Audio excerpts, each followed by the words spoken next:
गुरुग्राम है हमारा या गुड़गाँव भी बोल दो, पुराना नाम है उसका। क्या मैं बोल सकता हूँ ये एक आईटी हब है, बड़ी-बड़ी कंपनियाँ यहाँ पे हैं, गूगल, माइक्रोसॉफ्ट सबके ऑफ़िस हैं। कभी जाओगे ना आप दिल्ली से हरियाणा कभी गए हो, तो लेफ्ट राइट में देखोगे बिल्डिंगें ही बिल्डिंग है, बिल्डिंग ही बिल्डिंग है, कॉर्पोरेट्स ही कॉर्पोरेट्स हैं। मैं अभी सिर्फ दिल्ली को कवर कर रहा हूँ, दिल्ली एनसीआर। नोएडा भी आपका एक आईटी हब है यार, ठीक है? वहाँ पे भी आपकी सारी की सारी कंपनीज़ हैं। तो क्या मैं बोल सकता हूँ जितने भी बंदे वहाँ जॉब करने आते हैं, उन सबको अपने ऑफ़िस के पास ही कुछ रेंट वो टाइप की जगह चाहिए। सबकी सैलरी भी अच्छी होती है, तो पैसा भी अच्छा देंगे। क्या मैं बोल सकता हूँ this is a hot property? किसी कॉर्पोरेट ऑफिस बिल्डिंग के पास आपकी एक रेजिडेंशियल बिल्डिंग हो। फिर मैंने कहा और जी चीज़ें देखो, मुखर्जी नगर देखा है आपने? यार मुझे कमेंट्स इतने नहीं दिख रहे, आप थोड़े-थोड़े ही दिख पा रहे हैं, आप कमेंट्स में उतनी एनर्जी येस, नो बस बोलते रहें, मेरे को एक आइडिया लगता जाएगा। Mukherjee Nagar it is known for SSC सरकारी है। या सिमिलरली हम बात करते हैं Rajendra Nagar. Rajendra Nagar it is known for UPSC. Then we talk about Mahipalpur. Mahipalpur क्या है आपका एयरपोर्ट के पास है। ठीक है? तो ये एयरपोर्ट रीजन हो गया, तो एयरपोर्ट में जितने भी लोग काम करते हैं या एरोसिटी सुना है आपने? वहाँ पे सारे 5 स्टार होटल हैं, उसके अंदर जितने भी वेटर हो गए, जितने भी वर्कर्स हो गए, मैनेजर्स हो गए, उन सबको घर चाहिए ना, कोई भी ज़्यादा दूर घर नहीं चाहता। तो ये महिपालपुर वो फेवरेट स्पॉट हो गया उनका। या फिर हम कालू सराय की बात कर लेते हैं दिल्ली के अंदर, तो यहाँ पे आपकी इंजीनियरिंग की भी सारी कोचिंग है, इंजीनियरिंग की कोचिंग है, साथ में आपकी यूपीएससी भी कोचिंग है। क्या मैं बोल सकता हूँ दीज़ आर हॉट प्रॉपर्टीज़। ये हॉट रीजन्स नहीं है, इन रीजन में जाके भी आपको देखना पड़ेगा कि यार ओके किस कोचिंग के पास कोई बिल्डिंग है क्या? यहाँ पे मैं अपना एक पीजी खोल सकता हूँ, यहाँ पे मैं अपनी एक कैंटीन खोल सकता हूँ, इधर नीचे दुकान खोल सकते हैं हम फर्स्ट फ्लोर पे। पर these are called hot properties. अब जैसे कि फॉर एग्ज़ाम्पल स्टूडेंट्स हैं, क्या स्टूडेंट्स के स्टैंडर्ड बड़े होते हैं? नहीं। तो आप एक सड़ी से सड़ी बिल्डिंग बना के दे दो, उन्हें पीजी में रहना है वैसे भी वो 5-7 हज़ार रुपए किराया देंगे, आपको ज़्यादा कुछ डालने की ज़रूरत नहीं है। पर वहीं पे जब आप आईटी हब वगैरह में जाओगे, गुड़गाँव, नोएडा में जाना, वहाँ पे रेज़िडेंशियल बिल्डिंग पता है कितने-कितने फ्लोर की मिलेंगी आपको? 14-14 फ्लोर के बड़े-बड़े मकान मिलेंगे, क्यों? क्योंकि उन्हें पता है बच्चे 50-50 हज़ार रेंट दे देते हैं। 3 सिंगल बंदे आएँगे, 15-15 हज़ार अपने आप में रेंट डिवाइड कर लेंगे और 50 हज़ार की स आपका पूरा मकान ले लेंगे। तो वो एकदम प्रॉपर लग्ज़री सोसाइटी टाइप होंगे, कुछ में स्विमिंग पूल भी मिलेगा आपको। येस और नो?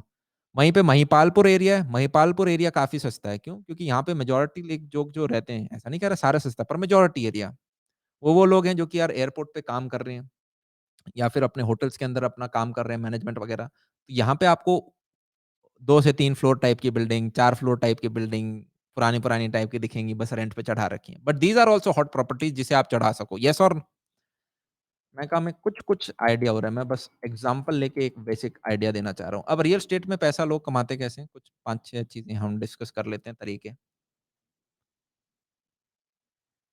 पहला तरीका तो मैं आपको ऑलरेडी बता चुका हूँ। क्या होता है कि आपकी एक ₹100 की प्रॉपर्टी होती है।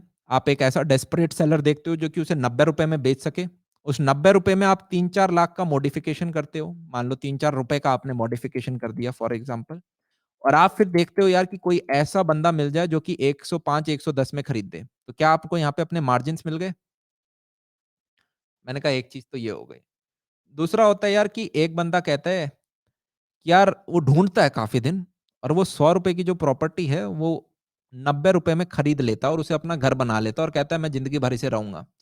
क्या मैं बोल सकता हूँ अपना घर लेना भी तो हमारे इंडियन सोसाइटी में एक बहुत वो चीज़ मानी जाती है। अरे यार बच्चे ने अपनी गाड़ी ले ली। अरे यार बच्चे ने अपना घर ले लिया, अब ये स्टेबल हो गया लाइफ़ में। हाँ या ना? हमारे लिए ब सपना होता है यार मेरा खुद का एक घर हो। तो मान लेते हैं कुछ लोग होते हैं जो अपना घर ले लेते हैं। भैया ये कैसे इनकम हुई? मैंने कहा yes this is an income. अब आपको रेंट नहीं पे करना पड़ेगा ना किसी को। तो क्या मैं बोल सकता हूँ this is also a source of income. पहले आप किसी और को दे रहे थे, अब वो 25,000 आप खुद को दे रहे हो रेंट के। मैंने कहा थर्ड चीज़ के ऊपर चलते हैं। थर्ड होता है कि यार आपके पास ₹100 हैं, ठीक है? आप समहाउ एक ऐसी प्रॉपर्टी ढूँढते हो जो उसपे डेस्परेट सेलर ₹90 में देने का रेडी हो या 95 में देने को रेडी हो। आप डाउन पेमेंट करते हो, आपके पास नहीं है 90 लाख रुपए। आप क्या करोगे? आप बोलोगे यार मेरे पास 20% है, 20% आपको करना ही पड़ेगा, ये रूल है, ठीक है? एटलीस्ट आप 18 लाख की डाउन पेमेंट करते हो और जो बचा हुआ जितना भी अमाउंट है उसका क्या करेंगे हम? जो बचा हुआ 72 लैक्स है उसको आप लोन पे चढ़ा देते हो। बेसिकली आप ईएमआई दे रहे होगे अगले 20-30 साल। चीज़ क्लियर हो रही है? यस। तो काफ़ी लोग क्या करते हैं इसको खुद रख लेते हैं, खुद का घर बना लेते हैं और वो ईएमआई पे करते रहते हैं। एक और सिनेरियो होता है कि वो खुद नहीं रखेंगे, इसको रेंट पे चढ़ा देंगे। क्या मैं बोल सकता हूँ इससे कुछ रेंट आएगा 20-25 हज़ार? जो 20-25 हज़ार रेंट होगा पता चला 20 हज़ार ही ईएमआई थी, तो अब वो रेंट अपने आप ईएमआई निकालता जाएगा। तो 20 साल बाद आपको क्या पता चलता है, आफ्टर 20 ईयर्स या डिपेंडिंग अपॉन आपने कितने की रखी है, 25 साल की ईएमआई रखी है, 30 साल की ईएमआई रखी है। आप देखते हो आपने 18 लाख में एक तरह से प्रॉपर्टी ले ली। क्योंकि जो बंदा उसमें रह रहा है, उसका रेंट ही आपका किश्त भरता जा रहा है। चीज़ समझ में आ रही है? तो आपको ऑन द स्पॉट तो प्रॉपर्टी नहीं मिली, पर क्या मैं बोल सकता हूँ आपके पोर्टफोलियो में अब 1 करोड़ की प्रॉपर्टी है? अबे तुम्हारे पोर्टफोलियो में अब 1 करोड़ की प्रॉपर्टी है। पर आपको 20 साल बाद आपको पता भी नहीं चलेगा। पर इसके लिए यार इसका हॉट होना बहुत ज़रूरी है। हॉट मतलब कभी भी वो रेंट फ्री ना रहे। ऐसा ना हो कि बीच में लोग चले गए और 6 महीने के लिए उसमें यार कोई किराया देने वाला नहीं मिल रहा। क्योंकि उस सिनेरियो में फिर आप ईएमआई भर रहे होगे। तो that's why it is very important आप साल में सिर्फ 1 प्रॉपर्टी पकड़ो चाहे, पर यार वो आपकी हॉट प्रॉपर्टी होनी चाहिए। क्या चीज़ समझ में आ रही है? मैं कमेंट्स दूसरे लैपटॉप में देख रहा हूँ। ठीक है, मैंने कहा हाँ, ग्रेट। फिर आपका 4th ये 4 तरीके हो गए और चौथा मेरे को मेरा फ़ेवरेट वो होता है कंस्ट्रक्शन। कंस्ट्रक्शन आप कैसे करते हो? मैंने कहा नेक्स्ट पेज पे चलते हैं या देखते हैं यहीं पे हम बना सकते हैं क्या? कंस्ट्रक्शन के केस में होता है, इसमें मल्टीपल सिनेरियोज़ हैं यार। मुझे बताओ हम सब मिडल क्लास घर से आते हैं। काफ़ी बार आपने अपने फैमिली को सुना होगा ना, बेटा हमने एक प्लॉट ले लिया है। प्लॉट आप कभी-कभी खरीदते हो वो 50 लाख से लेके 2 करोड़ कुछ भी हो सकता है डिपेंडिंग अपॉन आपकी फैमिली की जो भी क्षमता है आपने उतने का खरीद लिया। एक अर्बन या सब अर्बन या रूरल एरिया में जहाँ पे भी आपने खरीदा है। पर आपके पास अब उतना पैसा नहीं है कि इस प्लॉट के ऊपर हम एक बिल्डिंग बना सकें, कि यार लो इसके ऊपर मैं 4 फ्लोर खड़े कर दूँ। कभी-कभी उतना पैसा नहीं होता ना।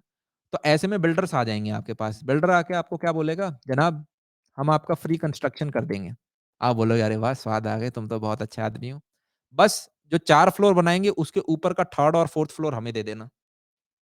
तो वो आपको एक तरह से 1st और 2nd फ्लोर फ्री में बना के दे देंगे और 3rd और 4th फ्लोर वो आपसे ले लेंगे। कल को इसको सेल करके वो पैसे कमा रहे होंगे। चीज़ समझ में आई? एक मार्केट में ये भी चलता है। तो एक तरह से दोनों की नीड फुलफिल हो जाती है, दोनों खुश भी हो जाते हैं। यूजुअली लोग 2 फ्लोर के घर में काफ़ी संतुष्ट होते हैं, तो वो भी कहते हैं चलो यार हमें अपना घर मिल गया। चीज़ समझ में आई? तीसरी इसी में यार एक और कैटेगरी होती है क्या? कि मान लो यार आपके पास आज के दिन ज़्यादा पैसा नहीं है, आपके पास सिर्फ 30 लाख रुपए हैं, पर आप 1 करोड़ की प्रॉपर्टी लेना चाहते हो, तो आप क्या करोगे? आप एक प्लॉट पे गए, आपने प्लॉट एक्वायर किया। आप अकेला मत करो, आप पार्टनरशिप पे ले लो। पार्टनरशिप इन द सेंस आपने 2 लोगों के साथ और कर ली। उन्होंने भी लगभग 30-30 लाख रुपए लगाए और आपने प्लॉट एक्वायर कर लिया। कर लिया? ये एक हॉट प्लॉट है, आपको पता है इस पे मैं कुछ भी बनाऊँगा उसको मैं ऑन द स्पॉट बेच सकता हूँ। आपने वो होमवर्क पहले से कर रखा है। होमवर्क में टाइम लगता है यार, 2 महीने लगेंगे, 3 महीने लगेंगे, पर कुछ भी फ्री नहीं आता। ये समझ में आ रही है? अपने आप में एक पैकेज बन जाता है वो, गुड। एक प्रॉपर्टी भी बेचते हो तो 20-25 लाख, 15-20 लाख डिपेंडिंग अपॉन कितना बड़ा आपने शुरुआत में हर नंबर कम लगेगा यार, पर फिर एक-एक ऐसे ट पॉइंट आते हैं, आप एक-एक बिल्डिंग पे करोड़ों कमाते हो। तो मैंने कहा ओके, उसके बाद आपने कहा कि यार एक पॉइंट पे आप पे कैपिटल है, अब हम इसको बना भी देते हैं। आपने इसको बनाया, पता चला यार इसमें आपके 1.5 करोड़ और खर्च हुए, ठीक है? अब यार आप डेढ़ क्या आप 4 करोड़ भी खर्च कर सकते हो, पर अज़्यूम कर रहा हूँ आपने इंटीरियर्स पे ज़्यादा खर्च नहीं किया, असली खर्चा आपका इंटीरियर्स पे होता है। मान रहे हैं हमने बेसिक एक इंटीरियर रखा है, आपने 1 डेढ़ करोड़ और लगाया। क्या मैं बोल सकता हूँ आपने 35 लाख अपनी जेब से और लगाया, बेसिकली 35-40 आप लगभग 65-70 लैक्स बनाए। अब आप में यार अगर हिम्मत है, तो धीरे-धीरे आप पूरी एक्वायर भी कर सकते हो। अब पूरी एक्वायर तब होगी यार जब इन 3 में से एक आध बंदा दूसरा भी एक प्रॉपर्टी डीलर हो। यूजुअली प्रॉपर्टी डीलर्स के भी यार एरिया होते हैं। जैसे हर आदमी का एरिया होता है, जानवरों का एरिया होता है, प्रॉपर्टी डीलर्स का एरिया होता है। अगर आप उन्हें ही अपना पार्टनर बना लेते हो, कुछ चीज़ें आसान हो जाती हैं। जैसे कि पुलिस के साथ ठीक है, बाकी जो डिपार्टमेंट्स होते हैं, बिजली-विजली, उन्होंने ऑलरेडी उन चीज़ों के साथ दोस्ती-वोस्ती कर रखी होती है, तो वो आसान हो जाता है। प्लस एक प्रॉपर्टी डीलर की चौड़ बढ़ती है। वो कहता है, "यार, ये जो बन रहा है ना, ये भी तो अपना ही है।" राइट? और कल को वो आपको बेच भी देगा। तो आप चाहो तो फिर कल को वो पूरी बिल्डिंग एक्वायर कर सकते हो।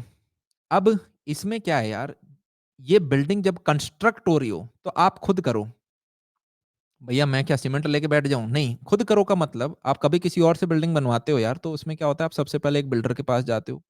वो बिल्डर एक ठेकेदार को आपकी बिल्डिंग के ऊपर लगा देगा। ठेकेदार कोई ज़्यादा प्रोफेशनल बंदा नहीं होता, एक तरह से एक लेबर ही होता है, पर एक बूढ़ा लेबर होता है जिसने काफ़ी सारा काम कर रखा होता है। चीज़ समझ में आ रही? ग्रेट। अब वो ठेकेदार आपको बताएगा यार इस हिसाब से हमें काम करना है, ठीक है? और ये सारी चीज़ें करनी है। मेरा मानना ये है आप इन दोनों व्यक्तियों को पिक्चर में से हटा दो क्योंकि ये मेजर मार्जिन ले जाते हैं, स्पेशली आपका बिल्डर। मेजर मार्जिन ले जाते हैं, पैसा रखते हैं। आप क्या करो इनके नीचे 15 लोग काम करते हैं, उनको पकड़ लो सीधा। 15 लोग भैया कौन से? कोई होगा जो कि लकड़ी का काम करेगा, एक होंगे जो कि ग्लास का काम करेंगे, एक होंगे जो कि सीमेंट और बजरी का काम करेंगे, एक होंगे जो कि लिंटर दाबने का काम करेंगे, एक होंगे कि यार जो कि आपका टाइल्स का काम कर रहा है, एक होगा जो कि आपके यार बाथरूम वगैरह के आपके सारी चीज़ें कर रहा है और बाथरूम में भी आपको खुद ही काम करना पड़ेगा, सामान तो खुद ही लेके आना पड़ेगा, चीज़ समझ में आ रही है? एक बंदा होगा जो कि आपका इलेक्ट्रिसिटी का काम कर रहा है, एक बंदा है जो कि आपका प्लम्बर का काम कर रहा है, एक बंदा है जो कि आपका पीओपी का काम कर रहा है, जो कि आप फॉल सीलिंग वगैरह बनाते हैं, चीज़ समझ में आ रही है हमें? तो इस प्रकार से ये छोटे-मोटे करके यार 14-15 डोमेन्स होते हैं। आप एक-एक इंडिविजुअल को पकड़ लो। भैया कहाँ से पकड़ोगे? ढूँढोगे सब मिलेगा। पहले बिल्डिंग बनाने में जान निकलती है, दूसरी में आपको बने-बनाए मिलते हैं, आपको दोबारा कॉल करना होता है बस। चीज़ समझ में आ रही है? अब इसमें हम और डिटेल में आप चाहते हो तो मैं और जा सकता हूँ। जैसे कि मान लो इलेक्ट्रिसिटी है। आप इलेक्ट्रिसिटी का पूरा ठेका देते हो किसी को। ठेका इन द सेंस आप ये